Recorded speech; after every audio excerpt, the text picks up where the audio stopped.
People who were adopted when they were old enough to remember it. How long did it take for your adopted family to feel like your family?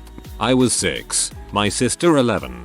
She took to them right away, but it took me about 6 months. This is abnormally long, but because they were the 4th family to try and adopt us, I thought I was going back into foster care, so I had an irrational hatred of them for several months. Now 14 years later, I am very glad they adopted my sister and I. Always felt a part of the family, but even more so when my nan happily patted my stomach and exclaimed, "You're getting the family belly. I miss you, Nan." Not sure if I am correct about this, but I have an adopted sister. Total pain in my butt growing up. She was between 10 to 12 when my parents adopted her. I had 2 other sisters, so another one just seemed like a small issue, to be honest. Well, after the adoption was finalized, she became a demon. Since I was the oldest, I was in charge of trying to get her to learn multiplication. She would just scream and scream. I finally gave up at some point and my parents got her into an after-school program to help her. The house just felt tense and full of anger for about 2 years. She's getting married in 2 weeks. Recently she thanked me for being patient with me. I'm a bridesmaid. I told her that all little sisters must first be a pain in the butt in order to ever be considered sisters. This one got me. Your family sounds lovely.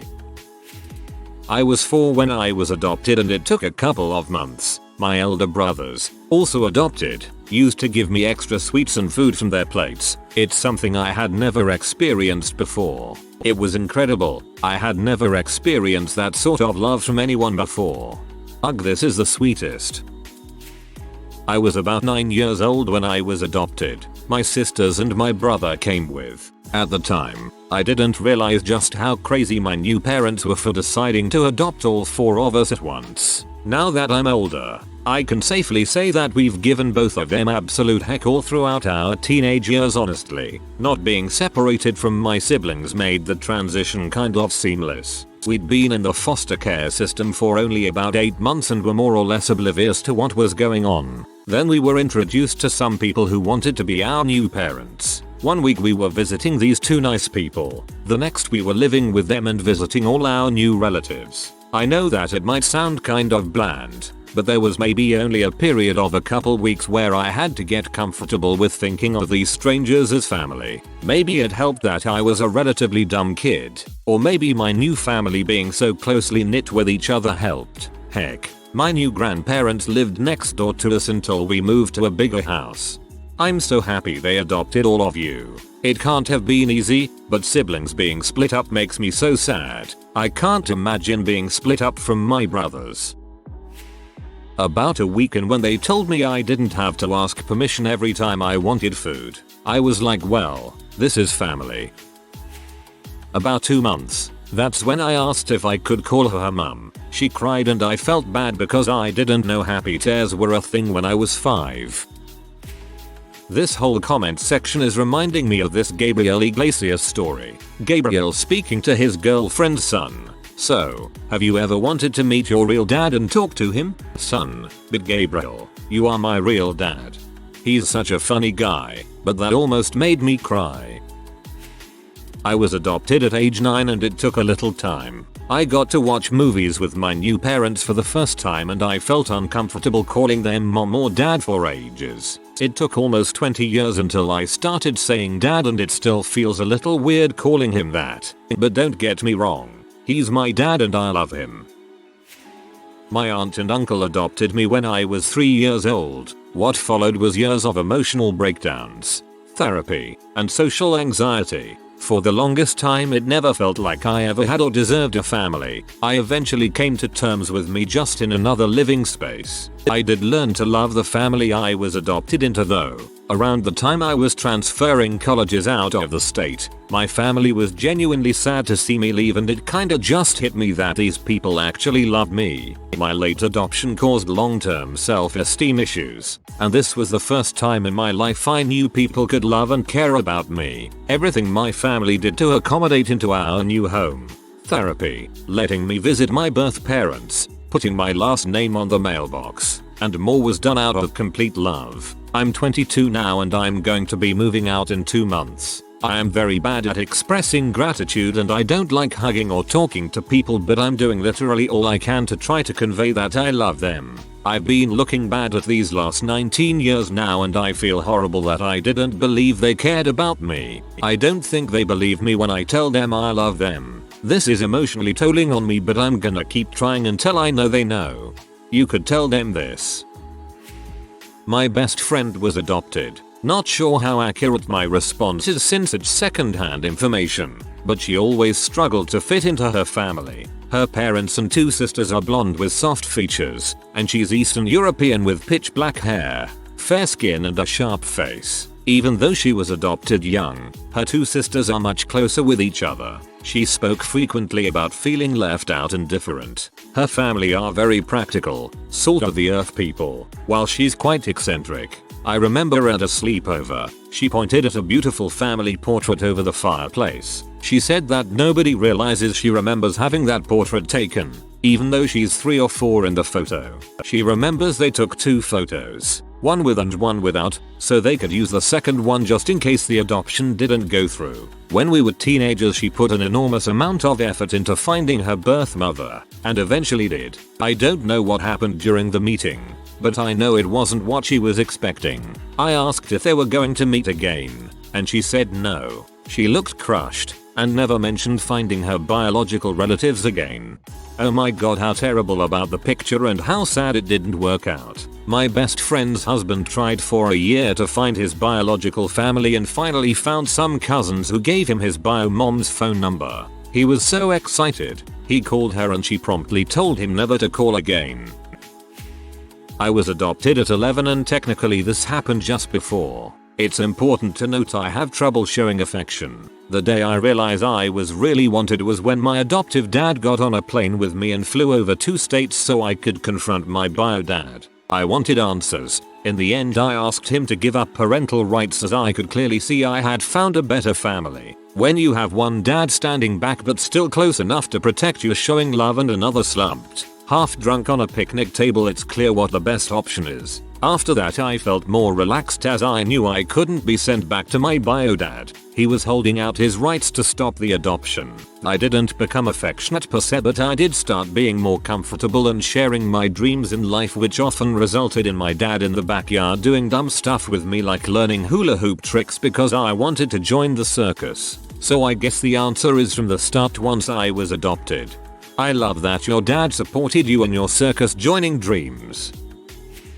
My wife and I adopted in November last year. They moved into our home in April 2018 and we fostered them until the court finished the adoption paperwork. It was a sibling group of 4, ages 7, 5, 3 and 1. The 3 oldest absolutely remember life before adoption. They were all in foster care for 2 years, minus the youngest obviously. Over the last year I've learned that kids crave family. While my children were very wary of my wife and me, they absolutely wanted to feel like a family. It created this very clear push and pull where they would want to cuddle, read together, and do family outings, but would have these seemingly random tantrums when they felt like we were too close. They craved family but they were scared of it too because they had learned to guard themselves from closeness. I can't speak for my kids as to exactly when they felt like we were a family. However, there have been a few moments when we've clearly grown together. The first was when the oldest had a 4-hour tantrum, destroying his room.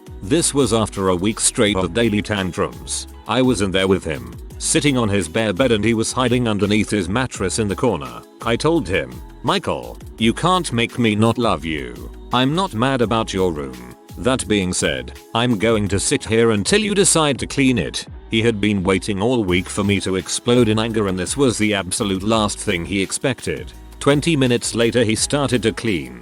Another sea change for our family was when our black lab, Grim, got cancer in December and had to be put down. It was completely unexpected and incredibly rough for us all because Grim had been our rock through everything. He was a quiet, calming presence in the middle of every tantrum. He was always ready to love everyone no matter what they did. That unconditional love was something we had talked about a lot as a family. When he died, the kids got to see grief modeled for them for the first time in a positive way. As we explained his cancer, they kept commenting on how I or my wife were crying. They almost seemed confused by it, as all they had known to express their sadness until that point was rage. Since then, whenever they're feeling sad or start crying and we ask them why, they say, "I'm sad about Grim." Even though it might not always be the truth, we all know the code and accept it. They're sad, may not even know what about, but remember the first time they learned that sadness was okay. All in all, I think that the experience of family isn't something that you can point to a definite beginning or end. It's something that either grows or dies over time. You definitely know when you have it, but it can and will slip away without careful investment. It's more than just a legal standing the court gave me in November. It's a lifestyle, a commitment, a blessing, and a treasure. If you have it, hold on to it. If you don't, then start to build it today. I'm still building mine. Thank you for having such a beautiful response to Michael's hurt. So many parents would have beaten him or gotten mad. I don't know many who could be so kind. I'm a psych student and I can't tell you how many assignments I've written about how even spanking can cause PTSD. So seeing parents who understand kindness means so much to me. I was adopted at 3 months from Korea into an Italian family. Always was told I was adopted. Even though that might have been obvious, when you're a baby toddler little kid you don't understand. I've never felt less loved, less of a family member, etc. First question PPL ask is, do you wonder about where your mom is? No, she's at work or at home. My biological mother is probably somewhere in Korea. I don't speak Korean and really don't embrace the culture. I have zero desire to go there or seek out my biological mother, seeing as I don't speak the language, have no idea if she's alive, and wouldn't want to hurt my family. Just my personal belief opinion. I don't know if this counts as an adoption story. Partial adoption story, I guess. Sorry if there are some mistakes. I am from Austria, so English isn't my mother's tongue. So, this is kind of a long story. I never had a great relationship with my 5 years older sister. Almost all memories I have including her in any way are bad ones. Her shouting at me, hitting me, etc. My parents got her when they were way too young and were even more stressed when they got my 2 younger siblings, 10 and 13 years younger than me, so they always only watched and never said anything. We always had a sneaking suspicion that my older sister abuses drugs, and last year in summer, I was 17, she 20. We found our suspicion to be true and everything went downhill after that. In summer she was rarely home. It felt like heaven. But soon after school started in September she started coming back home as it got cold outside, and she blasted her music 24/7. Smoked weed all the time. That smell grosses me out so much. I could puke. And always had really freaking scary drug people over. This wouldn't be a problem for me if our rooms weren't right next to each other and if I wasn't such a light sleeper. But because of those things I got like 2 hours of sleep maximum every night. I was close to a mental breakdown because of school, my last year before university, and no sleep. My younger siblings keeping me awake at day and her keeping me awake at night. This is where my aunt, a real hero even without cape, had me move in with her. She is a single mum, my patron and her son, 14 at the time, and I always were as close as siblings. They were both extremely considerate. In Austria we have to write a scientific paper with about 30,000 to 60,000 words in the last year of school, and I, therefore, needed a lit of quiet. Her dogs accepted me in the pack from day 2 and I felt at home after a week or so. I now live back at my parents' house again since my older sister finally moved out half a year ago. AMD will start university in October. TLDR. My son of an aunt took me in with her and her son for about 2/3 of a year after my drug abusing sister almost induced a mental breakdown due to verbal abuse and sleep deprivation. I wasn't officially adopted. I kind of adopted him.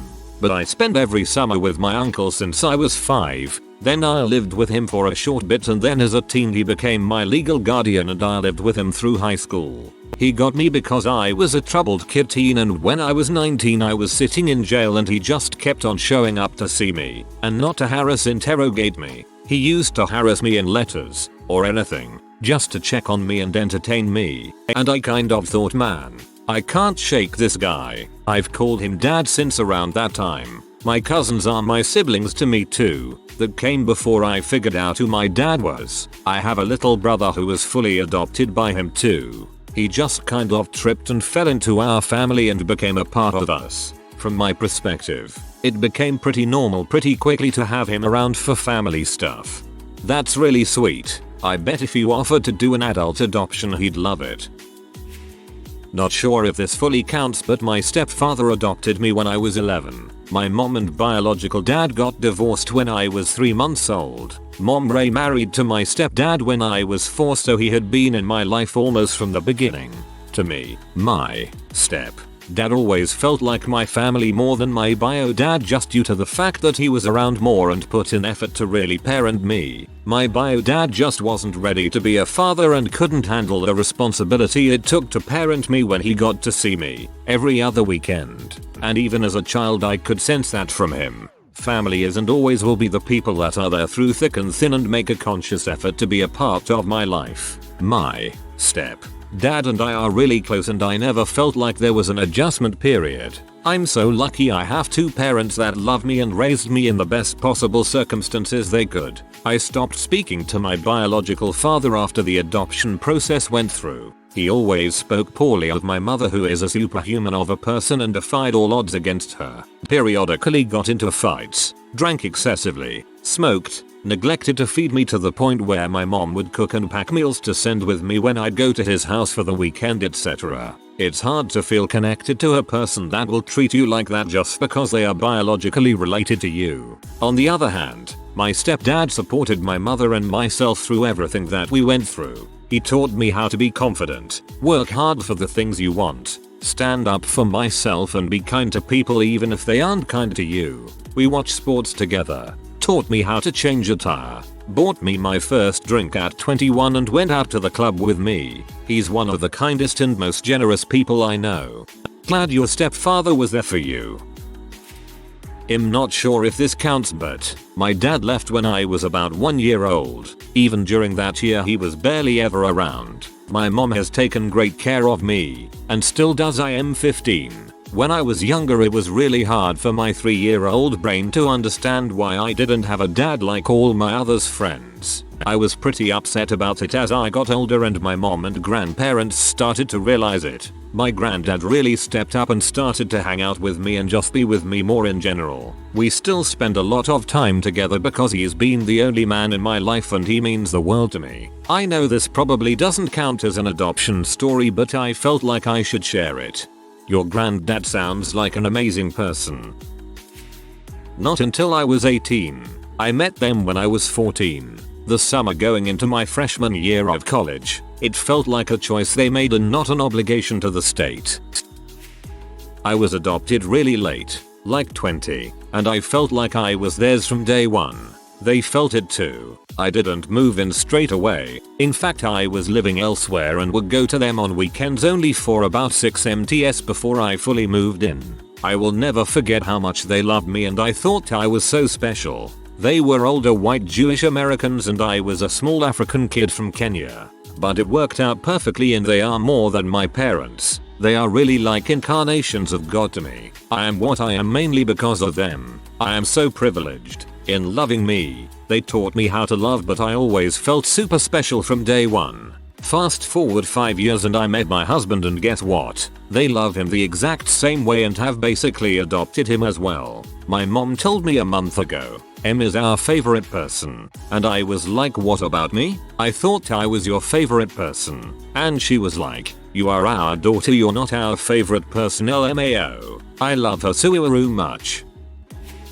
I wasn't adopted, but left my mother to live with my grandmother and her husband when I was 8. I'm 19 now and the whole time I accepted them as my guardians, but I never thought of them as my parents. I was always closer with my grandmother. Maybe it was just because we were related by blood, but when I was 16 or so, my grandpa, as I refer to him now, was diagnosed with a stomach disorder that made him unable to do his job as a trucker. We get some benefits, but life was hard from then on. Sometimes losing cable and internet because we couldn't afford it. Food in the house being short most of the time, but we still got by nonetheless. Now, we shouldn't have been as rough as we were, but my grandmother was managing our money bills as she had been working jobs as a bartender. And as it turns out, she was actually horribly mismanaging it. She had been spending money on weed, clothes, random stuff, etc. that should have been going towards bills. By the time I graduated high school we had lost internet and cable again,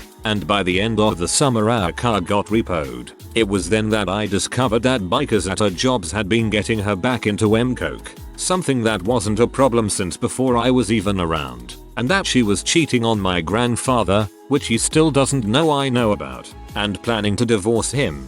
By the beginning of November she had left for Georgia to stay with her ex-husband, and I've been here with my grandpa ever since. I had always thought that since my grandma's my grandma by blood, if anyone were going to end up leaving it'd be my grandpa, but now ever since she left my relationship with him has never been better. I don't have my license and we still don't have a car, so I often end up skating down to the nearest store to get him what he needs if he's not feeling well enough to make the trip on his own, do the heavy lifting around the house, etc. It was hard assuming the position as an adult so suddenly, but I feel like the moment she left was when I finally realized that we don't get to pick who supports us. We just get what we get and make do with it. Now, I'm proud to call that man my grandfather and I've learned a lot from him. I've learned to trust someone as a parental figure again finally, and it feels a lot better than being dead set on thinking I'll be fine on my own for the rest of my life. Thank you, Grandpa. I love you. TLDR. As soon as he and my mom were married he treated me and my brother as his own. I was the product of a Valentine's night love to a person we'll call Guy. Mom and Guy loved each other, but there was some stuff in the background that made it hard for them to be together. To this day I still don't know it. 42 years and won't pry. Fast forward 3-4 years she meets another man. Butthole. They married and had my 1/2 brother, bro. We all lived as a family for about a year on the East Coast. Then Butthole decided to move the family out west where his narcissistic and controlling ways could totally take her over and become an abusive person. I remember nights of yelling and bruises or bumps on her head made by an iron. Being on the West Coast I had no contact knowledge of Guy. After about a year she left Butthole with me and bro to a battered women's shelter. I have vague images of it. Nights we weren't there I remember being in crap motels with bug bites just trying to stay away from him. Fast forward a few years my mom is working at Kmart and a co-worker introduces her father to my mom. We'll call him King. Mom and King hit it off well and he is a nice guy. I'm about 6-7 at the time. They get married after about 6 months. I don't remember this, but soon after Butthole shows up and kidnaps bro and I as a way to use us as leverage to get her back. FBI is involved. After a week or so I get back home and King and Mom introduce me to Guy, telling me this is my biological father and he is handing over all parental rights so that King can adopt me and they can do legal stuff, so he will be my protector. Adopt me. King becomes my stepdad, but all I know him as his dad. He is the provider, the father, the leader, the masculine role model in my life. I didn't understand any of it. As a little kid I was just thinking as my toys and cartoons don't change I'm on board. I spend a week with Guy, never saw him again. Adoption is finalized and King is my dad. To this day I still call him dad, and always will. P.S. Butthole died of AIDS in the early 90s. Guy died of colon cancer in 2016. Part of his last wishes was for his 2 children to find their lost brother somewhere on the West. They found me and we are building bonds. They tell me he was such a simple man he thought that when he handed over rights he was not to be in contact, and he regretting not understanding more as he couldn't read. This makes my heart so sad that he thought he couldn't have contact and his dying wish was for his other children to reunite with you. My parents both remarried when I was 9 and so I have extensive step families. I don't know if this is the same. I considered them my family pretty quickly afterwards. Although I recently found out that my stepdad's mother doesn't consider me her grandchild. 22 years later. My mill doesn't consider my 2 kids from a marriage previous to her son her grandkids. But she's a T, so they don't like her anyway. I am adopted through family. My bio parents were young, drug addicted high school dropouts. My grandmother took responsibility for me around 6 meters old. When I was 2-3, she was diagnosed with cancer and died when I was 4. My bio aunt took me and made it legal. Because I had lived with my grandmother, she was my authority figure. When she got sick, my aunt took care of us both. She loved her mother and they were very close, but I put a strain on their relationship. My grandmother was dying and my aunt had to become the authority figure, which caused a lot of psychological issues for me, and therapy for all of us ensued. My aunt always wanted to be free and live her own life. I was not in her plans, but she didn't know what else to do. But she adopted me. I think she tried to love me, but she is a narcissist. I was a burden. She didn't outright say it, but I was to blame for her life going wrong. She never married. Growing up, she left me alone a lot, was tired when she came home from work and didn't have much to do with me at home, went on vacations with friends, sent me to stay with family friends. She alienated most of our family, so I was never close to anyone. I think she loved me sometimes, but when it was convenient or for show. I love her, but it's like Stockholm Syndrome. I love her because she kept me alive. There are people who have been beaten and starved. I should be grateful. I'm in my 40s now and deal with depression. I have a very loving and understanding husband and an amazing daughter that I probably do too much for. I put myself on the back burner and kill myself to make sure everyone else's needs are met, so that they never have to feel like I did growing up. I still struggle with feeling like a burden to everyone around me. I have deep psychological scars that may never be healed. TLDR. I thought I was loved and accepted until I had my own family, but I struggle constantly. My grandmother passed and her best friend for 27 years took us in. It took me about a couple months before I really got comfortable and started seeing them as family, because even though I knew of them, I didn't actually know them. I have a complicated situation where my old ex-stepdad was the one who adopted me after my mother decided she was going to run off to Montana. Since I lived with him as a preschooler when him and my mom were married, I considered him my father. So the opposite to the ups question was what happened. I had to understand that he wasn't my father. My biological father was a rich kiddish adult who I have met 3 times before he died. It took me 8 years to think of the man who adopted me to not be my biological father, but he is still my father nonetheless. As Yondu once said, he may be your father but he ain't your daddy. If you are new to the channel, you can subscribe. I publish new videos every day. Until then, check another video.